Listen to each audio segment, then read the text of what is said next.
కాకినాడ జిల్లా శంఖవరం మండలం అన్నవరం గ్రామంలో స్థానిక శాసనసభ్యురాలు వరపుల సత్యప్రభ పర్యటన నిర్వహించారు.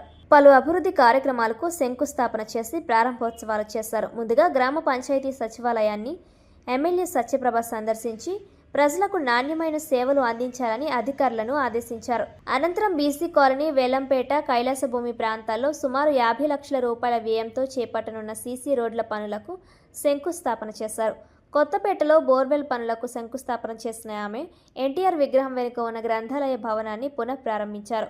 గ్రామాల అభివృద్ధి లక్ష్యంగా కూటమి ప్రభుత్వం పనిచేస్తుందని ఎమ్మెల్యే సత్యప్రభ అన్నారు. ఈ కార్యక్రమంలో కూటమి నాయకులు, స్థానిక ప్రజాప్రతినిధులు, అధికారులు, అన్నవరం గ్రామ పంచాయతీ సర్పంచ్ శెట్టిబత్తుల కుమార్ రాజా, మాజీ ఎంపీపీ బొమ్మడి సత్యనారాయణ, పలివెల సతీష్, పంచాయతీ సెక్రటరీ చక్రవర్తి తదితరులు పాల్గొన్నారు.